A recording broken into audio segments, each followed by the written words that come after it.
তো ওই কৃষ্ণ তুলসী পাতা যদি 5টা পাতা, এতদিন 3টে শুনেছেন, 2টো শুনেছেন, আজ আমি 5টা বলবো। এই 5টা তুলসী পাতা যদি গোবিন্দ চরণে ওম নমো ভাগবতে বাসুদেবায় বলে নিবেদন করতে পারো, তাহলে তোমাদের বিশেষ ফল হবে। তবে 5টা তুলসী পাতা কেন বললাম মা? এই যে আগত একাদশী, একাদশীর দিনে আমাদের কিছু নিয়মাবলী পালন করার আছে।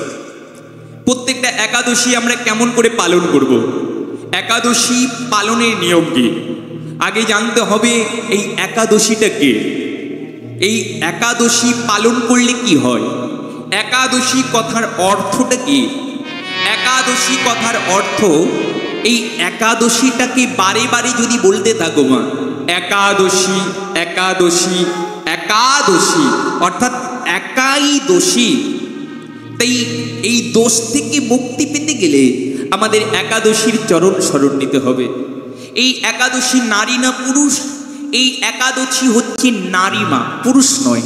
যদিও বা তিনি ভগবান বিষ্ণুর স্ত্রী অঙ্গ থেকে প্রকট হয়েছিলেন, কিন্তু ইনি নারী স্বরূপিণী। একাদশী হচ্ছে নারী। আর একাদশীর দিনে প্রত্যেকটা মানুষের যে নিত্য কর্মগুলো করা দরকার, ছোট হোক বড় হোক বৃদ্ধা হোক, সে যেমনই হোক না কেন, যারা একাদশী করতে পারেন না, যাদের একাদশী করবার মতো ক্ষমতা নেই, কেন নাকি অনেক মানুষ অসুখে ভুগছেন, কিন্তু একাদশী করার অনেক ইচ্ছা, কিন্তু ওষুধ খেতে হয়, মেডিসিন নিতে হয়, যে কারণে উপবাস থাকা চলে না।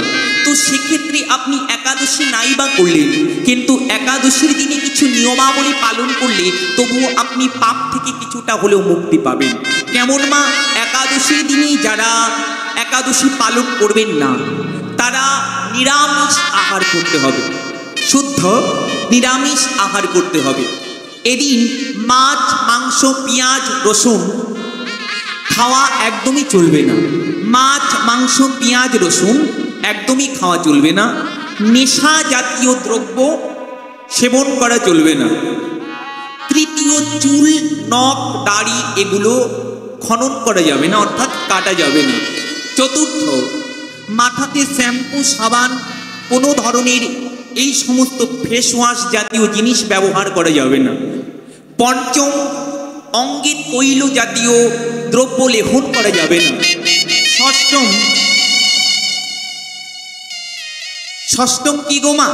ষষ্ঠম হচ্ছে খাট পালঙ্কে ছোঁয়া যাবে না। একাদশীর দিনে নিচে মাদুর পেতে মাথায় বালিশ না দিয়ে ঘুমোতে হয়। এটা হচ্ছে একাদশী পালন করবার সঠিক নিয়ম। যারা একাদশীর দিনে আহার করবেন, তারা এই শুদ্ধ আহারগুলো সেবা করার চেষ্টা করবেন। এই নিয়ম পালন করে যদি একাদশীর দিনে নিরামিষ সেবা করতে পারেন, তাহলে আপনাদের কিন্তু লাভ আছে। যারা একাদশী একদমই করতে পারেন না, তারা কি করবেন? গোবিন্দ চরণে 5টা তুলসী পত্র অবশ্যই নিবেদন করবেন। এতদিন আপনারা শুনেছেন ভগবানের চরণে গৌর তুলসী, রাধা তুলসী আমরা নিবেদন করে, তো আপনাদের জন্য কিছু নিউ তত্ত্ব নিয়ে এসেছি। কেননা এক কথা তো শুনতে ভালো লাগে না, প্রত্যেকটা কীর্তনী এক কথা বলতেই থাকে, আমিও বলতে থাকি, মেশিনের মতো ভালো লাগে না।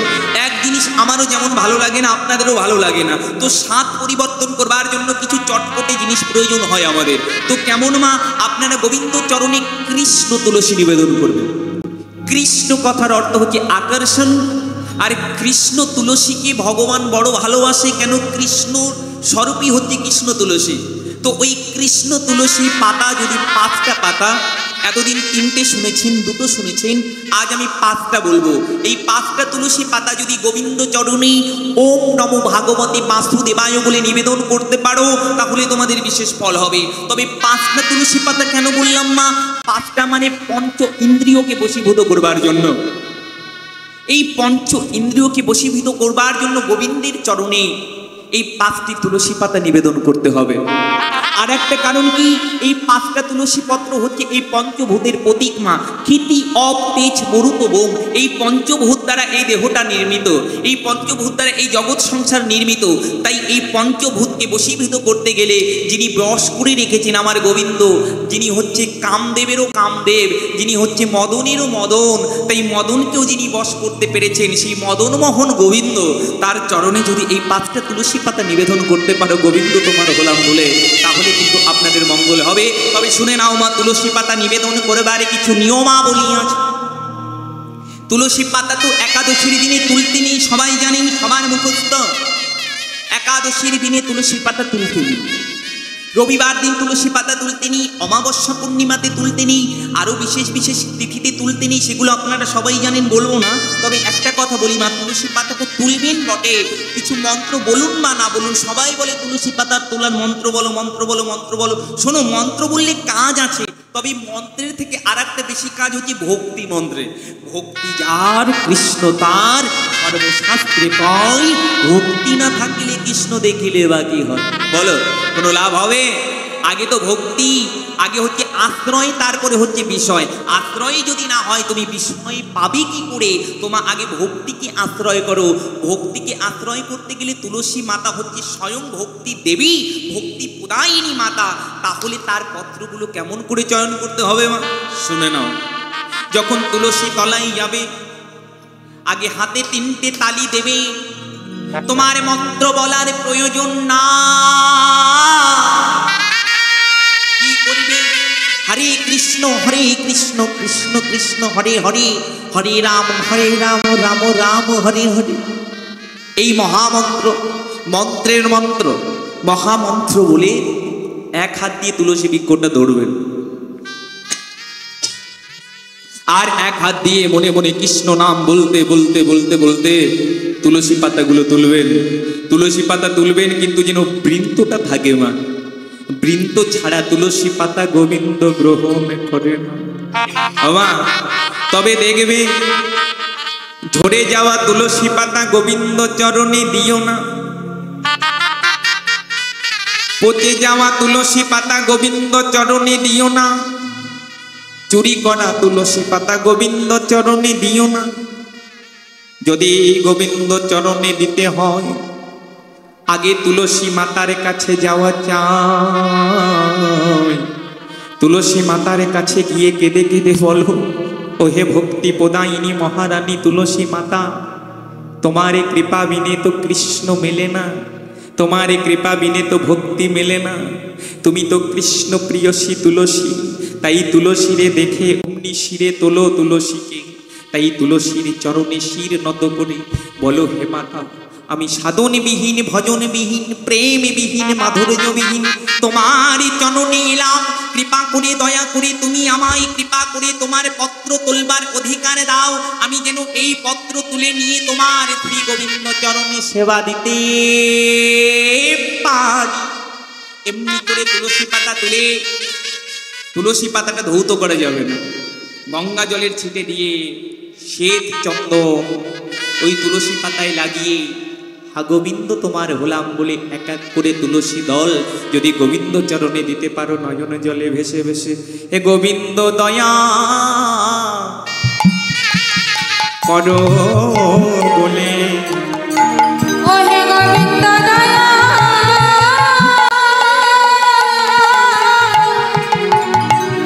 দয়া করো বলে, আমি তোমার সাধন ভজন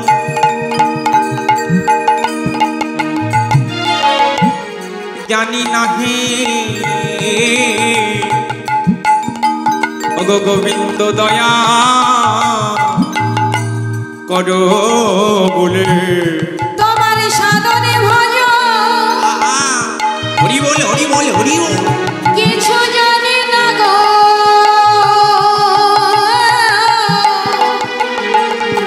ও হে গোবিন্দ দয়া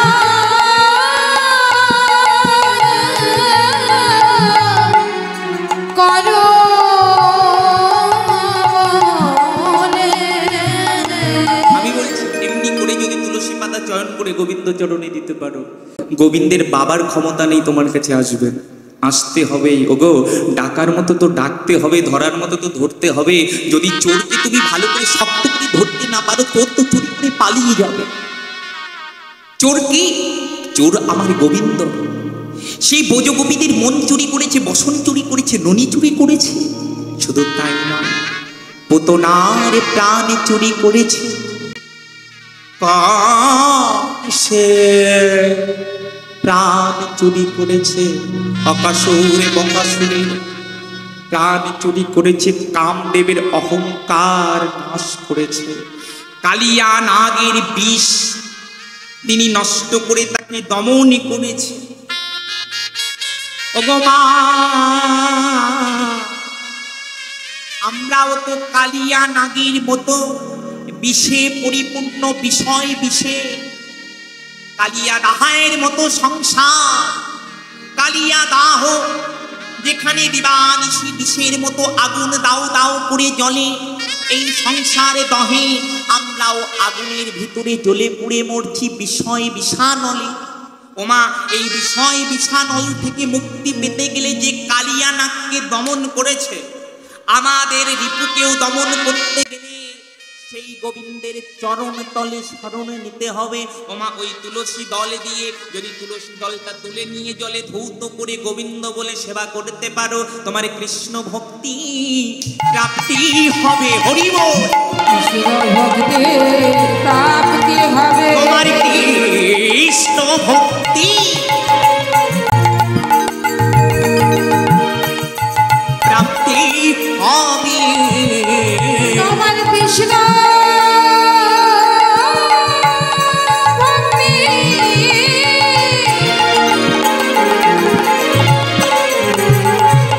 প্রাপ্তি হবে।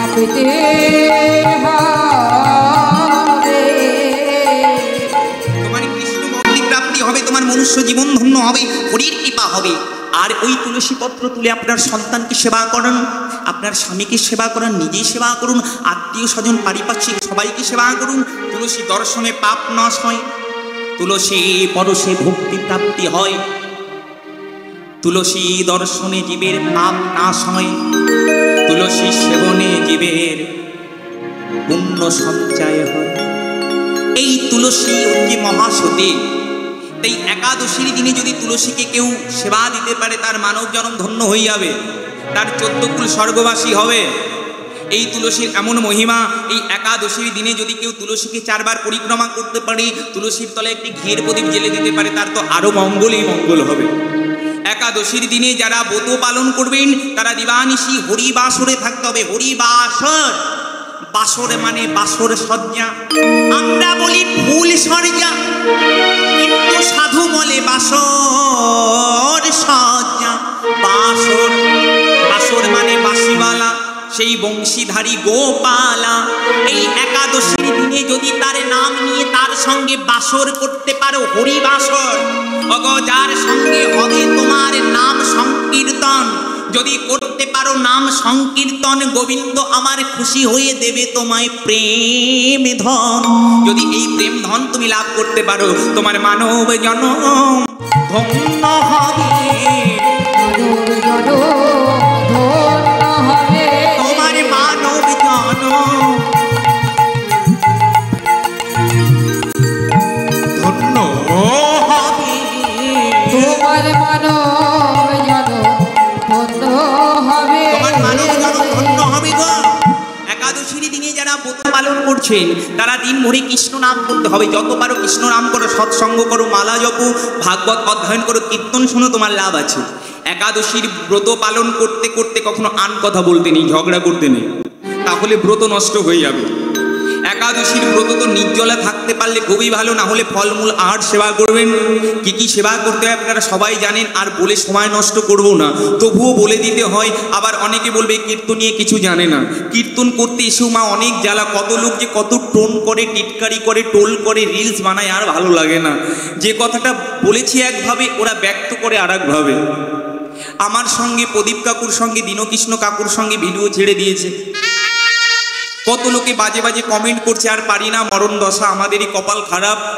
তো দেখুন মা, কি করবেন আপনারা যারা একাদশী ব্রত পালন করছেন তারা একটু নিয়মাবলী পালন করে করবেন। আপনারা সবাই জানেন তেলের সরিষ জাতীয় তেল সেবা করতে নেই, পঞ্চ সরিষ সেবা করতে নেই, ফলমূল আহার করতে হয়, না হলে সবজি ঘি দিয়ে, সন্দক লবণ দিয়ে, কাঁচা লঙ্কা দিয়ে রন্ধন করে ভগবানকে নিবেদন করে প্রসাদ পেতে হয়। আপনারা সবাই জানেন এদিনকে সাধুগুরু বৈষ্ণব সেবা করতে হয়, পরের দিন পারণ করতে হয়। পারণের নিয়ম হচ্ছে বৈষ্ণব সেবা দিয়েই তবে পারণ করতে হয়, না হলে ব্রাহ্মণ সেবা দিয়েই পারণ করতে হয়। তবেই কিন্তু একাদশী করার সঠিক ফলটা প্রাপ্তি হয় মা। একাদশীর দিনে যদি আপনার গৃহে কেউ ভিক্ষা করতে আসে তাকে ফেরাবেন না। কেন কে জানে ভগবান কোন রূপে আসে বলা তো যায় না। দেবাদিদেব মহাদেব তিনি কুকুর রূপেও কিন্তু যুধিষ্ঠির ধর্মরাজ যুধিষ্ঠির যজ্ঞে প্রবেশ করেছিলেন। ভগবান শ্রীকৃষ্ণ ওই কুকুররূপী মহাদেবের চরণ ধৌত করেছিলেন। শুধু তাই নয়, ভগবান ওই কুকুররূপী মহাদেবের চরণ ধৌত করে সেই চরণামৃত নিজের অঙ্গে মেখেছিলেন। ওই কুকুরের চরণ দুটো বক্ষে চেপে ধরে বলেছিলেন, তুমি তো পরম বৈষ্ণব, তোমাকে কেউ চিনতে না পারলেও আমি চিনেছি দেবাদিদেব মহাদেব, তুমি আমার চোখে ফাঁকি দিচ্ছ।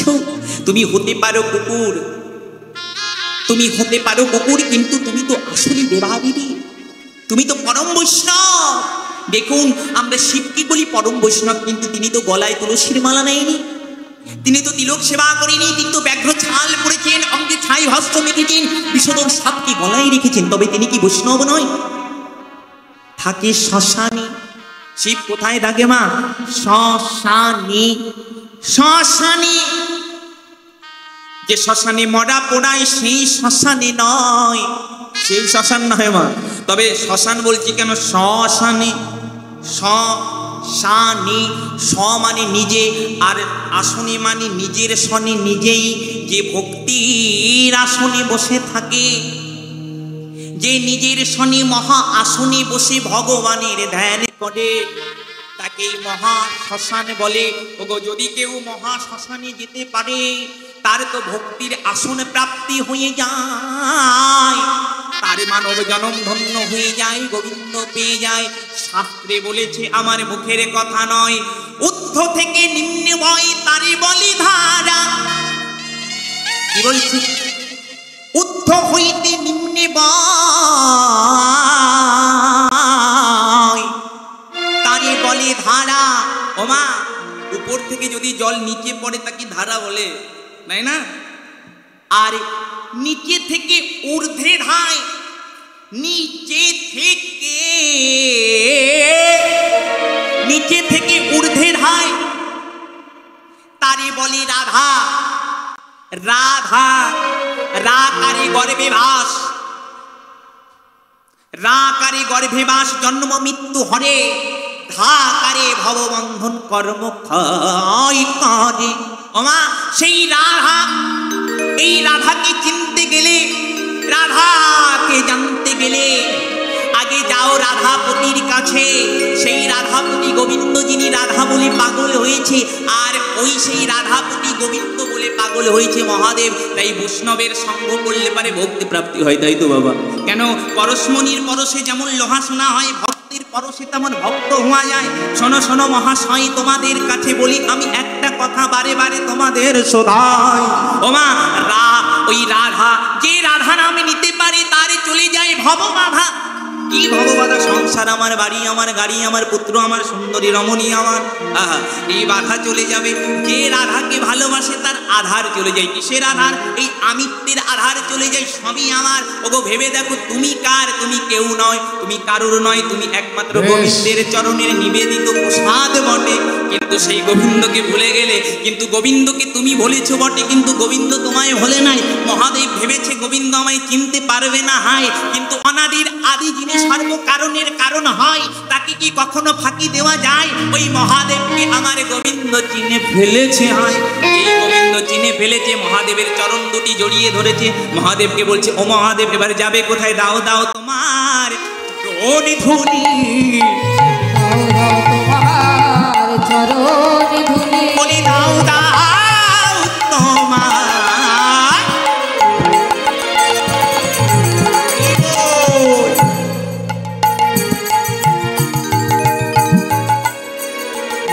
তোমার চরণ ধুলি, দাও দাও তোমার চরণে ধুলি, তোমার চরণে ধুলি